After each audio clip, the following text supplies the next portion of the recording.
அன்பான மேசராசி நேயர்களே, உங்கள் வாழ்க்கையில் இனி வரக்கூடிய நாட்கள் எந்த மாதிரியான மாற்றங்களை எல்லாம் கொண்டு வரப்போகுது, உங்களுடைய குடும்ப வாழ்க்கை, தொழில், பணவரவு, திருமணம், காதல், படிப்பு, உடல்நலம் மற்றும் மனநிலை எப்படி இருக்கும், கிரகங்களினுடைய பார்வை மற்றும் இயக்கம் உங்கள் வாழ்க்கையில் எந்த மாதிரியான பலன்களை எல்லாம் கொடுக்க போகுது, உங்களுக்கு இதையெல்லாம் சாதகமாக இருக்கா இல்லை கவனமாக இருக்கணுமா அப்படிங்கிற எல்லா கேள்விகளுக்கும் தெளிவான பதில்களை தெரிஞ்சுக்க இந்த வீடியோவை முழுசாக பாருங்கள். உங்களுக்கு தேவையான நல்ல வழிகாட்டுதல் நிச்சயமாக கிடைக்கும். மேசராசி, அஸ்வினி நட்சத்திரம், பரணி நட்சத்திரம், கிருத்திகை நட்சத்திரம் 1ஆம் பாதம் இருக்கிறவங்களுக்கு ஏப்ரல் மாதத்தில் பார்த்தீங்கன்னா புதன், செவ்வாய், சூரியன், சுக்கிரன், சனி போன்ற முக்கியமான கிரகங்கள் தன்னுடைய நிலையை மாற்றிக்குது. மாத தொடக்கத்தில் கும்பராசியில் இருக்கக்கூடிய செவ்வாய் மீன ராசிக்குள்ளே நுழையிறாரு. சூரியன், செவ்வாய், சனி இணைகிறதால மங்கள ஆதித்ய யோகம் உருவாக போகுது அப்படிங்கிறத நீங்கள் ஞாபகம் வச்சுக்கணும். அதே நேரத்தில் சுக்கிரன் முதல்ல மேசத்தில் இருந்தும் பின்னர் ரிஷபத்துக்கும் பெயர்ச்சி அடைய போகிறாரு. ஏப்ரல் 11 புதன் மீன ராசிக்குள்ளே நுழைஞ்சு சதுர்கிரக யோகத்தையும் கொடுக்குறாங்க. அது மட்டுமல்லாமல் ஏப்ரல் 14 தமிழ் புத்தாண்டு அன்று சூரியன் மேச ராசிக்குள்ளே வந்து சுக்கிரனோடு சேர்ந்து சுக்கிர ஆதித்ய யோகத்தையும் கொடுக்க போகிறாங்க. நீங்கள் பல நாளாக காத்திருந்த ஒரு நல்ல செய்தி மிக சீக்கிரமாகவே கிடைக்க போகுது. முக்கியமான ஒரு சந்திப்பு உங்களுடைய வாழ்க்கையில் மிகப்பெரிய சந்தோஷத்தையும் கொடுக்க போகுது. நீங்கள் எதிர்பார்க்காத நேரத்தில் ஒரு புதிய உறவு உங்கள் வாழ்க்கையில் நுழைய போகிறாங்க. அது உங்களுக்கு தொழிலில் முன்னேற்றத்தையும் குடும்பத்தில் மன மகிழ்ச்சியையும் அதிர்ஷ்டத்தையும் கொண்டு வரப்போகுது. எதிர்காலத்திற்காக நிறைய திட்டங்கள் போடுவீங்க. தொழில் மற்றும் வியாபாரத்தில் இதுவரைக்கும் இருந்த சிக்கல்கள் எல்லாமே குறையும். பெண்கள் விலை உயர்ந்த பொருட்களை வாங்குறதுக்கு ஆசைப்படுவாங்க. மாணவர்களுக்கு கல்வி சார்ந்த விஷயங்களில் மிகப்பெரிய முன்னேற்றம் கிடைக்கும். தேர்வுகளில் நல்ல மதிப்பெண்கள் பெறுவாங்க.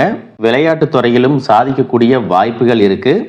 அரசு சார்ந்த வேலைகளில் இருக்கிறவங்களுக்கும் கார்ப்பரேட் நிறுவனங்களில் வேலை செய்யக்கூடியவங்களுக்கும் உயர் பதவிகள் கிடைப்பதற்கான வாய்ப்புகள் இருக்குது. மேல் அதிகாரிகளுடைய ஆதரவும் கிடைக்கும். உங்களுக்குள்ளே இருக்கக்கூடிய மனக்குழப்பங்களுக்கு நல்ல பதிலை கொடுக்கும். பொருளாதார ரீதியாக பார்த்தீங்கன்னா இது வரைக்கும் இருந்த வருமான தடைகள், வருமானத்திற்கும் அதிகமான செலவுகள், மருத்துவ செலவுகள் இதுவெல்லாம் இனி வரக்கூடிய காலங்களில் உங்களுக்கு படிப்படியாக குறையும். நீண்ட காலமாக தீர்க்க முடியாமல் இருந்த கடன் தொல்லைகளிலிருந்து வெளியே வர்றதுக்கு புதிய வழி கிடைக்கும். இப்போ இருக்கக்கூடிய சூழ்நிலையில் நிதி தேவைகள் அதிகமாக இருக்கும் பொழுது செலவுகளை குறைக்க முடியாது. ஆனால் வருமானத்தை அதிகப்படுத்துறதுக்கும் உங்களுடைய வருமானத்திலிருந்து சின்ன தொகையை சேமிக்கிறதுக்கும் சரியான திட்டமிடுதல் ரொம்ப அவசியம். நிறைய நேரங்களில் உங்கள் வாழ்க்கையில் பின்னடைவில் வந்ததுக்கு என்ன காரணம் அப்படின்னு பார்த்தீங்கன்னா புதுசாக நிறைய பிளான் எல்லாம் போடுவீங்க. ஆனால் அதை சரியாக ஃபாலோ பண்ண மாட்டீங்க. சரி இனிமேலாவது இதை செய்யணும் அப்படின்னு நினச்சிக்கிட்டு தான் இருப்பீங்க. ஆனால் அதை செயல்படுத்த முடியாது. ஏதாவது ஒரு தடைகள் வந்து உங்களுடைய கண்ணை மறைக்கும். அதனால் சேமிப்பு விஷயத்தில் நீங்கள் கூடுதல் கவனம் செலுத்துறது நல்லது. தன்னம்பிக்கையும் விடாமுயற்சியும் உங்களிடத்துல இருக்கும் பொழுது பல வருஷங்களாக முடிக்க முடியாமல் இருந்த வேலைகளை எல்லாம் ஈஸியாக செஞ்சு முடிப்பீங்க. இது வரைக்கும் ஒரு மெஷின் மாதிரி ஓய்வே இல்லாமல் ஓடிட்டு இருந்திருப்பீங்க. இனி நிதானமாக நீங்கள் செல்வத்தை சேர்க்க ஆரம்பிக்கணும். குடும்பத்தாரோட சந்தோஷமாக இருக்கக்கூடிய நிம்மதியான சூழலை சனி பகவான் நிச்சயமாக உங்களுக்கு ஏற்படுத்தி கொடுப்பாரு. சேமிப்பு விஷயத்தில் நீங்கள் காட்டக்கூடிய ஆர்வம் உங்களுடைய வருங்கால தேவைகளை பூர்த்தி செய்யும் அப்படிங்கிறத நீங்கள் மறந்துடக்கூடாது. தேவையில்லாத ஆடம்பர செலவுகளை குறைச்சி சேமிப்பில் முதலீடு செய்கிறது புத்திசாலித்தனம்.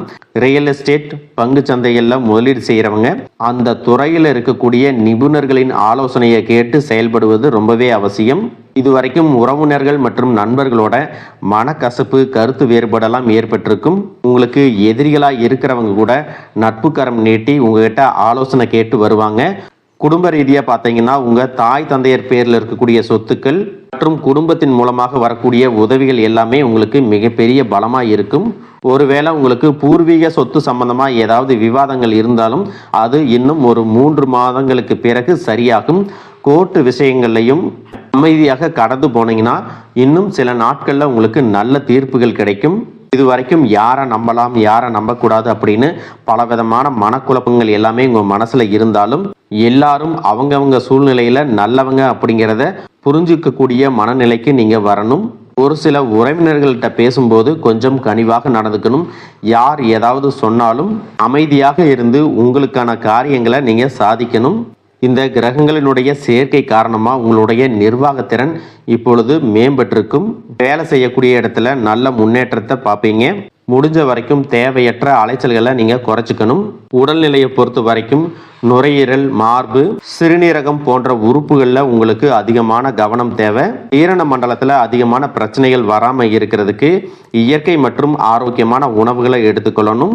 நிறைய நேரங்களில் தண்ணி குடிப்பதை மறந்துடுவீங்க. ஒரு நாளைக்கு குறைஞ்சது 2 லிட்டராவது தண்ணி குடிக்கிற மாதிரியான பழக்கத்தை நீங்கள் இனி வளர்த்துக்கணும். உடல் உழைப்பு மற்றும் உடற்பயிற்சி செய்யாதவங்களுக்கு உடல் பருமன் அதிகமாகிறதுக்கான வாய்ப்புகள் இருக்கு. உங்களுடைய தன்னம்பிக்கையை அதிகரிக்கிறதுக்கும் மன அழுத்தத்தை குறைக்கிறதுக்கும் தினமும் நடைப்பயிற்சி அல்லது தியானம் செய்யறத ஒரு வழக்கமாக வச்சுக்கணும். பொதுவாக எல்லா ராசிக்காரங்களும் காதலிப்பாங்க.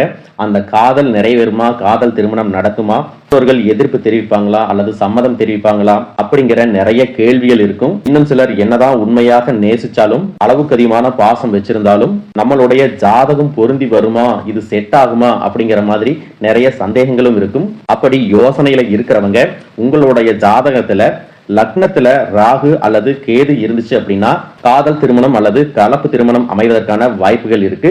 அதே நேரத்துல உங்களுடைய 5வது வீட்டுல புதன், சந்திரன் இருந்துச்சு அப்படின்னா இவங்க எளிதில் காதல் வசப்படுவாங்க. 2வது வீடு, 7வது வீடு, 11வது வீட்டுக்கு சம்பந்தம் இருந்துச்சு அப்படின்னா உங்களுடைய குடும்பத்தாரனுடைய சம்மதத்தோட உங்களுக்கு காதல் திருமணமானது பிரச்சனைகள் இல்லாம நடந்து முடியும். அதே போல குடும்ப ரீதியாக பார்த்தீங்க அப்படின்னா வாழ்க்கை துணையின் உறவுகள், நண்பர்கள் மற்றும் 3ஆம் நபர்களால உங்களுக்கும் உங்களுடைய வாழ்க்கை துணைக்கும் மனதளவிலும் உடல் அளவிலும் பல பிரச்சனைகள் வந்துட்டு நிம்மதியை கெடுக்கும். சில நாட்கள்ல அது சரியாகும், பல நாட்கள்ல அந்த மாதிரி விஷயங்களை பெருசுபடுத்தாம நீங்களாவே மறந்து போயிருப்பீங்க. ஒரு சில விஷயங்களை பொறுத்த வரைக்கும் உங்க மேல அதையெல்லாம் திரும்ப திரும்ப பேசி அதிகமாக கோபப்பட்டு இருப்பாங்க. அதனாலேயே சின்ன சின்ன வாக்குவாதங்கள் ஏற்பட்டு பிரிதலும் வந்து இருக்கும். சாதாரணமா தெரியக்கூடிய விஷயங்களை சரியா பேசி முடிக்காம இருக்கிறதால ஒருவித மன அழுத்தத்துல இருக்கக்கூடிய குடும்ப உறவுகள் குடும்பத்தை விட்டு பிரிஞ்சிடலாம். எனக்கு இந்த வாழ்க்கை வேண்டாம், யாரையும் எனக்கு பிடிக்கல, எனக்கு இந்த வாழ்க்கை வாழவே பிடிக்கல அப்படின்னு ரொம்பவே விரக்தி அடைஞ்சு பேசக்கூடிய சூழ்நிலையும் இருக்கு. அவங்க இந்த வாழ்க்கை மேல வெறுப்பை காட்டக்கூடிய சூழ்நிலையும் இருக்கு. இந்த மாதிரி காலகட்டங்கள்ல ஒருத்தருக்கு ஒருத்தர் விட்டு கொடுத்து போறது, மெயினா அமைதியா போறது, சகிப்புத்தன்மையை வளர்த்துக்கிறது ரொம்பவே அவசியம். அவங்க உங்களுக்கு எவ்வளவு முக்கியம் அப்படின்னு நீங்க செயல்ல காட்டணும். பொறுமையோட காத்திருக்கிறதும் அவசியம்.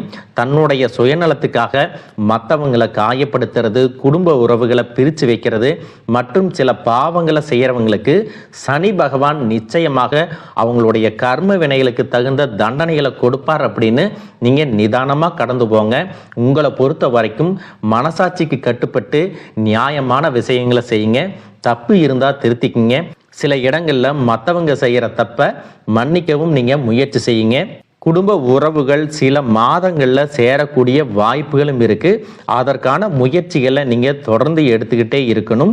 நீங்க பழைய சொத்தை வித்துட்டு புதுசா ஒரு தொழிலை தொடங்குறதுக்கும் உங்க தொழிலை அபிவிருத்தி செய்யறதுக்கும் நல்ல காலமா இனி இருக்க போகுது. நீங்க செய்யக்கூடிய காரியங்கள்ல தன்னம்பிக்கையும் விடாமுயற்சியும் இருக்கும்போது கிரகங்கள் எல்லாமே உங்களுக்கு துணை செய்யும். பல வருஷங்களா முடிக்க முடியாம இருந்த வேலைகளை எல்லாமே ஈஸியா செஞ்சு முடிப்பீங்க. இது வரைக்கும் ஒரு இயந்திரம் மாதிரி ஓய்வே இல்லாம ஓடிட்டு இருந்திருப்பீங்க.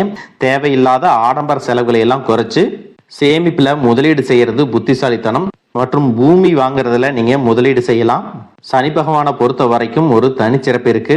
அது என்ன அப்படின்னா அவர் இருக்கக்கூடிய இடத்திலிருந்து 3, 7, 10ஆம் இடங்களை அவர் பார்ப்பாரு. சனி பகவானின் இந்த பார்வை காரணமா பார்த்தீங்கன்னா நீங்க செய்யக்கூடிய செயல்கள் எல்லாமே செய்யவே முடியாது, ஜெயிக்கவே முடியாது அப்படிங்கிற சூழ்நிலையில இருந்து போராடி ஜெயிச்சு காட்டுவீங்க. மற்றவங்களுக்கும் முன்னுதாரணமா இருப்பீங்க. இதனால சமுதாயத்துல உங்களுடைய செல்வாக்கு உயரும். இதுவரைக்கும் உங்களை உதாசீனப்படுத்தினவங்க உங்களுடைய வளர்ச்சியை பார்த்து ஆச்சரியப்படுவாங்க. உங்களுடைய தன்னம்பிக்கை உங்க வாழ்க்கையின் அடுத்த லெவலுக்கு உங்களை கூட்டிட்டு போகும். மற்றவங்களை கவர்ந்து இழுக்கக்கூடிய ஆற்றல் உங்களுக்கு கிடைக்கும். உங்களுடைய தொழில் மற்றும் வியாபாரத்துல நல்ல வளர்ச்சி இருக்கும். காதலிப்பவர்களுக்கு நல்ல புரிதல் ஏற்படும். பிரிதல் இருந்தாலும் என்னைக்குமே உங்களை விட்டு கொடுக்க மாட்டாங்க. காதல் திருமணத்திற்கு முயற்சி செய்கிறவங்களுக்கு இரு வீட்டாருடைய ஒத்துழைப்போட திருமணம் நடப்பதற்கான வாய்ப்புகளும் இருக்கு. அதற்காக சில தடைகள் மற்றும் போராட்டங்களை கடந்து வர வேண்டியதாக இருக்கும். படிக்கக்கூடிய மாணவர்களுக்கு பார்த்தீங்கன்னா இது ஒரு சிறப்பான காலமாக இருக்க போகுது. அவங்க கற்கக்கூடிய திறன் அதிகரிக்கும். தேர்வுகளில் அதிகமான மதிப்பெண் எடுப்பாங்க. புதிதாக வேலை தேடிட்டு இருக்கிறவங்களுக்கு அவங்க மனசுக்கு பிடிச்ச மாதிரி நல்ல வருமானத்தோட ஒரு வேலை கிடைக்கும். இதுவரைக்கும் பணம் கொடுக்கல் வாங்கல நிறைய மன சங்கடங்கள் ஏற்பட்டிருக்கும். அதுவெல்லாம் உங்களுக்கு கொஞ்சம் கொஞ்சமாக சரியாகும். எங்கேயோ சிக்கி இருந்த உங்களுடைய பணம் வட்டியோட வசூலாகும். புதிய தொழில்நுட்பங்களை எல்லாம் கத்துக்கிட்டு உங்க தொழில பயன்படுத்துறது உங்களுக்கு வளர்ச்சியை கொடுக்கும். உங்களுடைய வாரிசுகளுடைய முன்னேற்றம் உங்களுக்கு பெருமையை கொடுக்கும். குறிப்பா உயர்கல்விக்காக காத்திருக்கிறவங்களுக்கு அவங்க விரும்பிய கல்லூரியில இடம் கிடைக்கும். வெளிநாட்டுல வசிக்கக்கூடியவங்களுக்கு சாதகமான சூழ்நிலைகள் ஏற்படும்.